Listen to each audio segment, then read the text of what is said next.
hello नमस्ते सबैजनालाई सन्चै हुनुहुन्छ सबैजना अनि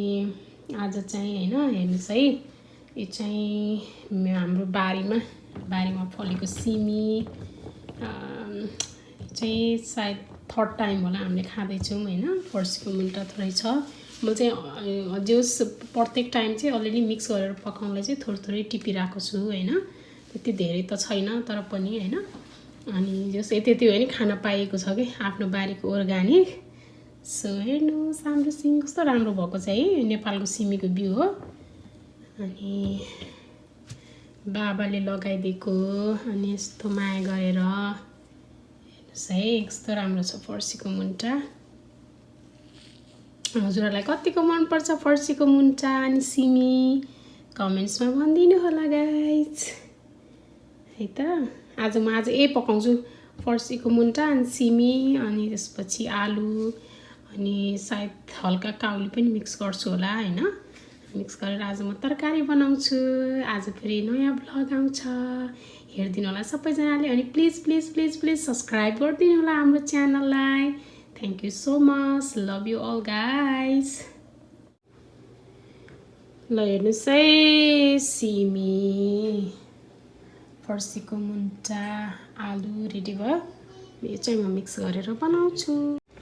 दाल चाहिँ यहाँ पाक्दैछ हेर्नुहोस् मसुरीको दाल मैले चाहिँ हैन डाइरेक्ट अब प्याज अनि टमाटर अनि त्यसपछि जिरा सरिया पड्काएर डाइरेक्ट यसरी पकाइदिएको कुकिङ तरकारी हैन तरकारीको लागि चाहिँ तेल रेडी छ मैले चाहिँ के राख्छु भने थोरै यसमा मैले मेथी पड्काउँछु हैन अलि तातेको रहेन रहेछ त्यो थोरै जिरा पनि पड्काउँछु थोरै मैले जुवानो पनि राख्छु गाइस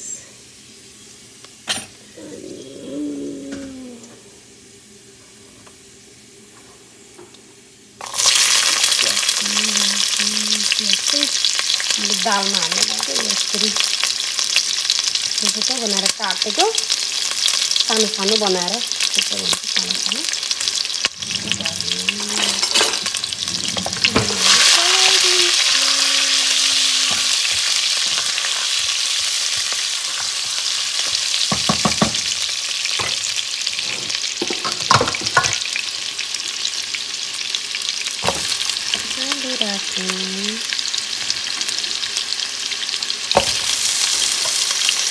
धेरै रातो बनाएर चाहिँ म भुट्दैन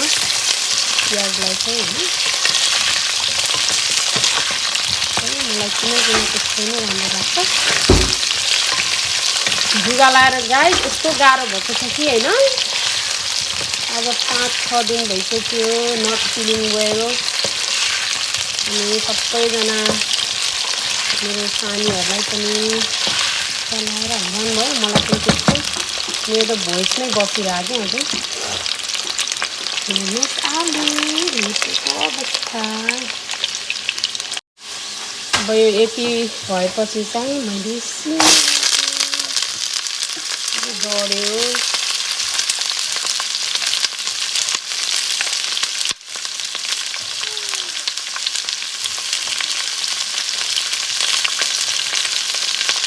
म चाहिँ मेरो खाना पकाउने स्टाइल चाहिँ हैन अनि एकदमै सिम्पल के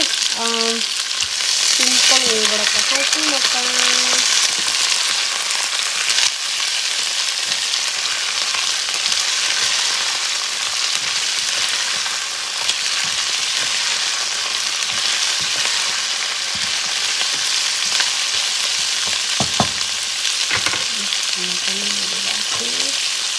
खास भन्ने पनि अब साग चाहिँ हैन छिट्टै बनाउनु पर्ने मलाई चाहिँ खै आज यसरी मिक्स गरेर खान मन लाग्यो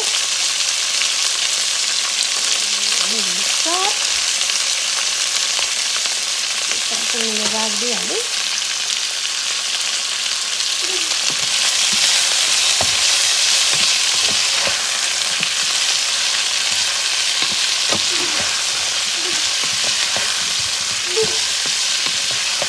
मेरो सानी यस्तो काम गर्दैछिन् हैन सानीले के गरेको हैन त हाई भनिदियो बेबी जान्छन् भनिदियो त्यो जान्छन् अनि अब आज चाहिँ म चाहिँ यो नेपालको प्राउनलाई तारेर खान लाग्छु होइन यो तारेर चाहिँ खानुपर्छ होइन नेपालको प्राउन खाने गरी आज चाहिँ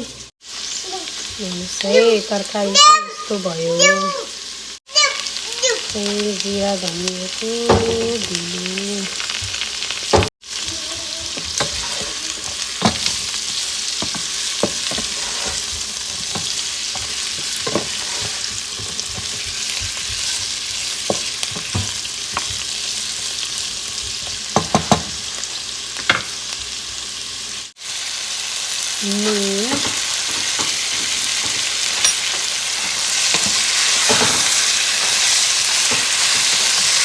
मैले टमाटर पनि अलिअलि राखिदिनु त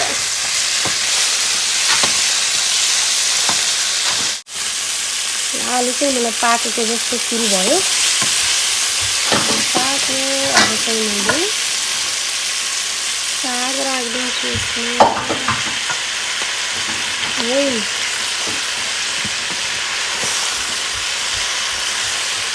मैले बनाएको तरकारी हुन्छ नि लाइक मैले बनाएको स्टाइलले बनाएको तरकारी कसलाई मनपर्छ गाइस कमेन्ट गरिदिनु होला है मैले चाहिँ साग यसरी अब सबै बोरी सिमी पाकिसक्यो नि त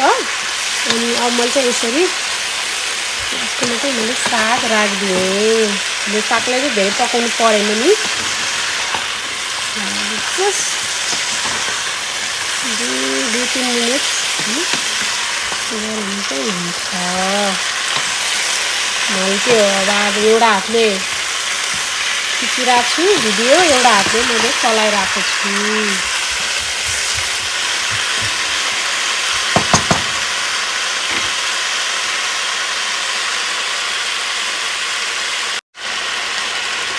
छोपिदिनु परेन नेपालबाट पठाइदिएको प्राउन यस्तो भएछ यहाँ धुलो हेर्नुहोस् न है यस्तो धुलो परेको छ क्या यसरी चाहिँ बनाएको छौँ है धुलो भन्छ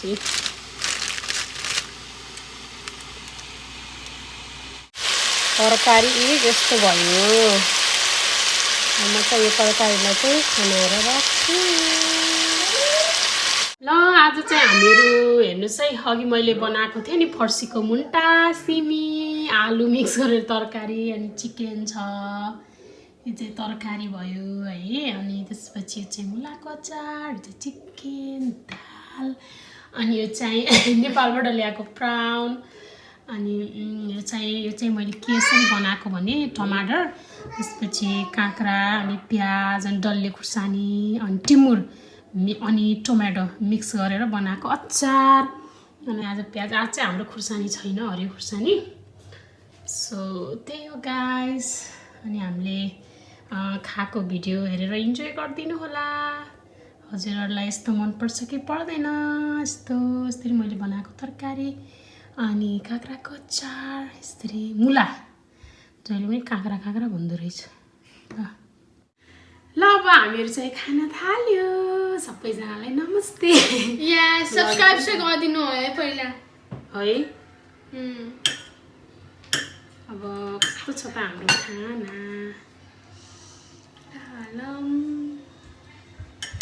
मिठो जस्तो छ है सानी आउन थालिसक्यो त्यहाँ सानी यता आऊ स्टार्ट अब पनि त्यही बस्ने होला रुबी अचार पनि खाऊ है ल ब गरिछु साना ब यता ओ गुड गर्ल ल पानी प्याज पनि राख्नु रहेछ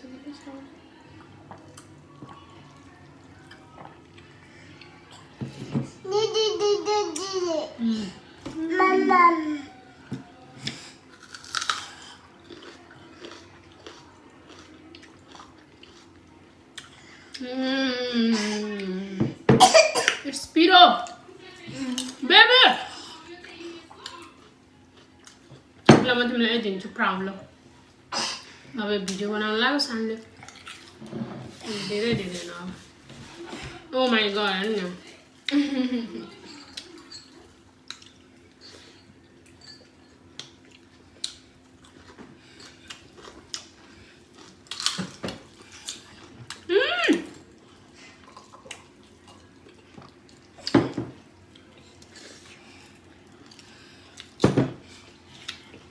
आइसु है त ल सानो किन बसेर भिडियो बनाउने हस् ल हेर ल बेबी म तिमीलाई प्राउन दिन्छु ल प्राउन ल यस्तो गर्छु न प्लिज ऊ त्यहाँबाट सुज लिएर आइसु त बेबी सुज लिएर आइसु त सुज खै सानोको जाऊ त बेबी ऊ त्यहाँबाट सुज ल्याएर ज्ञानी भएर बस्ने हस् आम्मा गर्ने